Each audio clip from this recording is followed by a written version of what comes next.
하겠습니다. 저희가 오늘 A컷으로 준비한 사진은요. 삼성전자 그리고 SK하이닉스의 로고 사진을 준비를 했습니다. CT증권에서 오늘 삼성전자와 SK하이닉스의 목표 주가를 한 번 더 업그레이드하는 리포트를 내놓았는데요. 과연 우리가 지금 이렇게 고점을 연이어 경신하고 있는 두 기업들 지금이라도 사야 될까요? 고민되시는 분들 많으시죠? 증권가가 어떻게 바라보고 있는지 정리해 드리겠습니다. 먼저 CT증권은요. 삼성전자와 SK하이닉스의 목표 주가를 대폭 상향했는데 기존 삼성전자는 30만 원에서 46만 원, 하이닉스는 170만 원에서 무려 310만 원까지 도달할 만하다라고 목표 주가를 대폭 올려 잡는 데 리포트를 냈습니다. 그 내용을 좀 보면요. 핵심 내용을 추려봤습니다. 우선 역시나 AI 시장에 대한 기대감 덕분인데요. HBM의 가격 상승이 기대된다라는 점을 그 가장 큰 이유로 들었습니다. 올해 3분기 HBM의 평균 판매 단가가 2분기와 비교했을 때 30%가량 더 증가할 것이다라고 내다보면서 HBM뿐만 아니라 범용 D램이라던가 낸드 부분까지도 가격의 상승이 지속될 것이라고 내다봤습니다.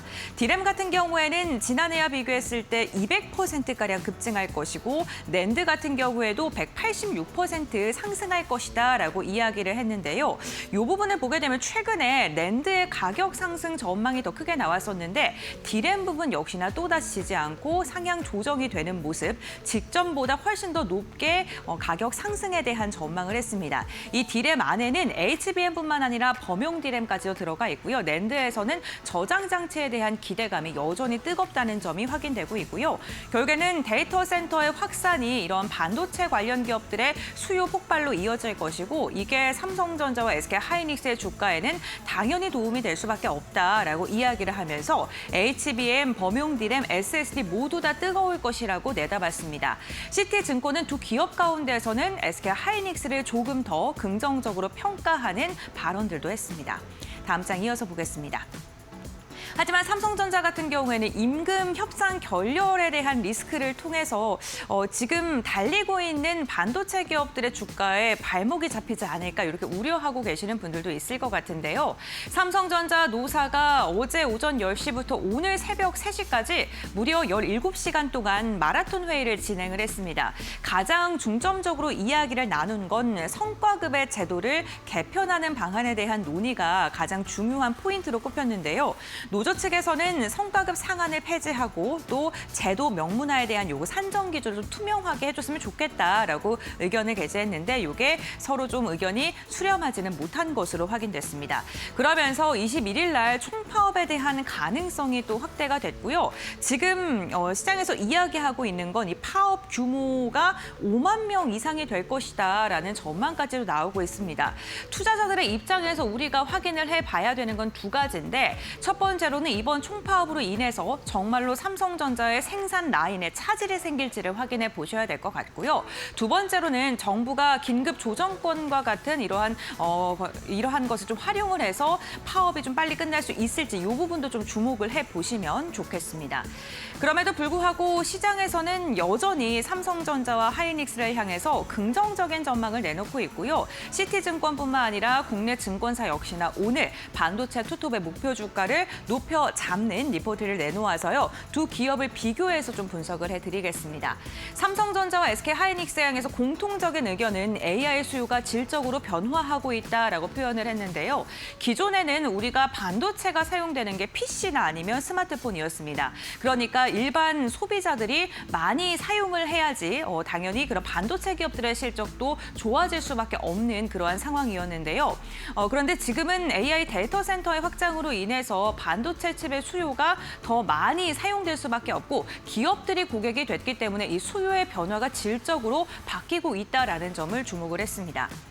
삼성전자를 향해서는 수요의 본질 변화로 인해서 밸류에이션의 툴의 변화가 필요하다라고 이야기를 했습니다. 이런 반도체 기업들의 주가가 PBR로 좀 평가가 됐는데 이제는 그걸로만 평가하기에는 너무나도 수요층이 탄탄하고 좀 변화가 되고 있다라는 부분을 주목했고요. 삼성전자의 목표 주가는 27만 원에서 34만 원으로 상향 조정했습니다. 핵심 키워드는요. AI 수요가 확장되고 있고 특히나 삼성전자는 파운드리 부분의 재평가가 지금 글로벌 시장에서 일어나고 있다. 있다라는 점을 주목을 하면서 에이전틱 AI 확산으로 인해서 수혜가 기대된다라고 이야기를 했습니다.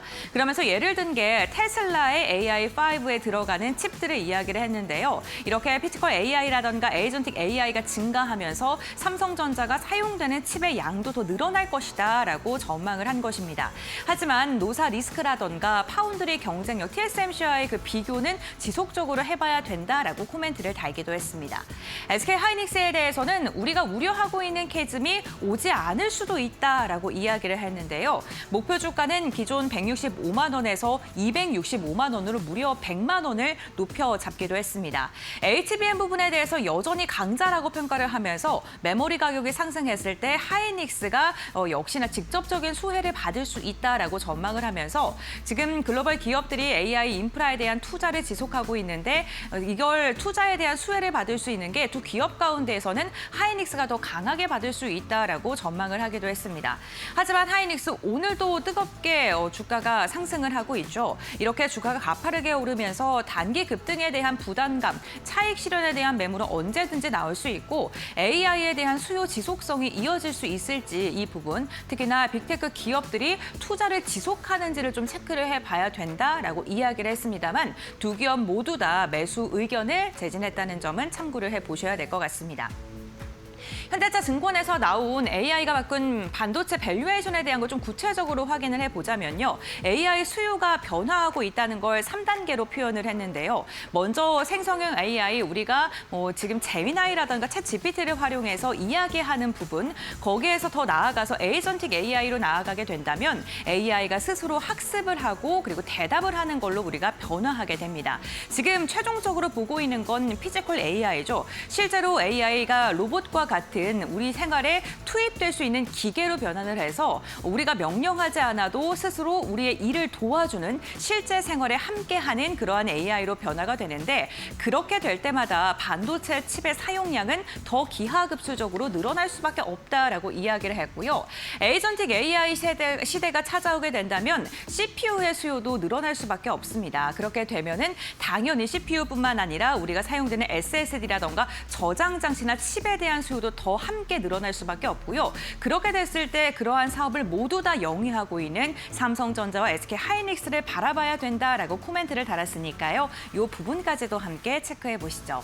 그런데 증권가에서 모두 다 긍정적인 전망을 내놓은 건 아닙니다. BNK 투자증권에서는 SK 하이닉스에 대해서 모두가 낙관하지만 리스크도 함께 커지고 있다라는 리포트를 내놓았고요. 목표 주가는 185만 원으로 오늘의 주가보다 조금 더 낮은 주가를 제시했고요. 그리고 투자 의견 같은 경우에도 보유를 좀 유지하는 그러한 모습이 나타났습니다. 지금 BNK 투자증권이 왜 이렇게 내다보고 있는지를 확인해 보니까요. 글로벌 반도체 시장에서 메모리가 차지하는 비중이 지금 역사적으로 너무 고점 부근에 있다라고 이야기를 하면서 미국에서 보시는 것처럼 글로벌 기업들의 설비 투자의 전망치가 지속적으로 컨센서스가 변화하고 있는데 1분기를 보게 되면은 4월에 얘기했던 것보다 5월에 조금 더 축소한 것으로 확인되고 있고요. 기업들이 2분기, 3분기, 4분기에 될수록 지금 지속적으로 설비 투자의 규모를 줄어가고 있다는 거, 이 부분을 좀 주목을 했고요. 여기에다가 잉여 현금 흐름이 점점 더 감소하고 있다는 점도 주목을 했습니다. 보시는 것처럼 이 글로벌 기업들의 잉여 현금 흐름에 대한 그래프인데 전년 대비 증가율을 보게 됐을 때 지금 2026년 1분기에 급격하게 감소. 보시면은 10년 동안 이 차트를 보게 됐을 때 가장 낮은 수준에 지금 머무르고 있는 것으로 확인되고 있고요. 결국에는 이러한 기업들의 잉여 현금 흐름이 줄어들게 된다면 빚을 져서 투자를 할 수밖에 없는데 그렇게 되면 금리에 민감하게 반응할 수밖에 없고 투자를 소극적으로 할 수밖에 없는 환경이 될 것이다. 그래서 금리의 변화에 좀 민감하게 반응할 수 있기 때문에 이 부분이 조금 부담스럽게 작용할 수 있다라고 전망을 했으니까요. 이 부분까지도 함께 체크해 보시면서 전략을 세워보시면 좋겠습니다. 네, 지금 미중 정상회담이 진행되기 앞서서 엔비디아 젠슨 황이 함께 가지 않을 것으로 전망이 됐는데 결국에는 전격적으로 합류하는 것으로 확인이 됐죠. 지금 미중 정상회담에서 이런 반도체 관련돼서도 또 여러 가지 소식이 또 쏟아질 수 있기 때문에 이 부분까지 함께 체크해 보시면서 투자 전략을 세워보시면 좋겠습니다.